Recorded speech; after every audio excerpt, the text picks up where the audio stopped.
the sharp intelligence of their expression. The long skeletal fingers of a blue-veined hand twitched restlessly over the ivory beads of a rosary. "I'm glad to hear you in such fine fettle, sir." A new voice, smooth and mellow with a hint of slightly caustic humour in its depths, spoke from the doorway.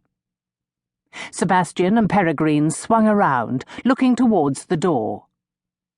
Jasper Sullivan, 5th Earl of Blackwater, resplendent in a suit of deepest blue velvet, an amethyst glowing in the froth of Mechlin lace at his throat, came into the room, closing the door behind him.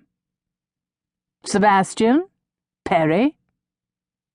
He greeted his younger brothers with a cordial nod as he approached the bed, one gloved hand resting negligently on the hilt of the sword at his hip. "Ah, you're here too, Walton." He nodded at the black-clad man who had straightened at his arrival and was now fixing him with an anxious gaze. "I suppose the presence of my uncle's lawyer means we are here to do business." "You know damn well why I summoned you, Jasper." The invalid was sounding stronger by the minute, struggling up against his pillows. "Help me up." Jasper leaned over and propped the pillows against his uncle's back. "That better, sir?" "It'll do.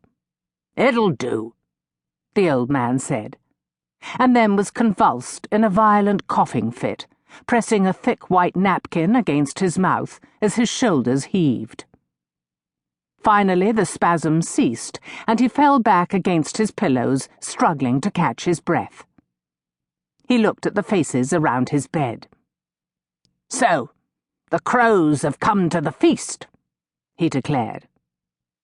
"Hardly that, sir, since it was you who insisted upon our presence," Jasper said amiably, tossing his bicorn hat onto a nearby table. He was as dark as his brothers were fair. "I doubt any one of us would impose ourselves upon you had we not been obeying an apparently urgent summons." "You always were an insolent puppy," the bedridden man declared, wiping his mouth again with the napkin. "Well, now you're all here, let's get on with it." He drew the rosary up to his chest.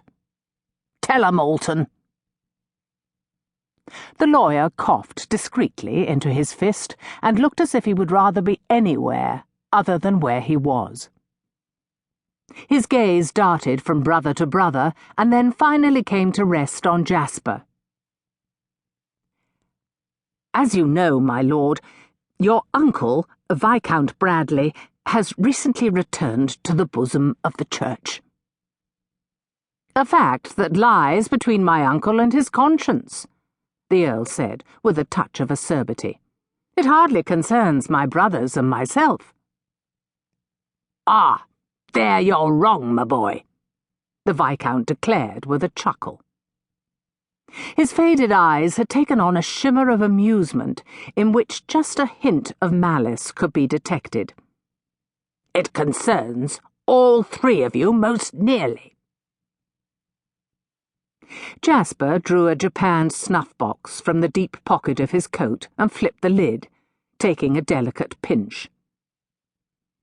It was hot as Hades in the chamber, but much as he longed to fling a window wide onto the cool night air of early autumn, he refrained.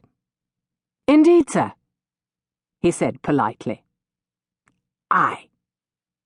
The old man's smile was almost smug. "You want my fortune, and you shall have it. 3 even shares, if you abide by my conditions. Tell 'em, Alton." The three brothers exchanged glances. Jasper leaned back against a carved bedpost, his arms folded. "You have our attention, Alton." The lawyer coughed again and took up a sheaf of documents from a table beside the bed. He began to declaim.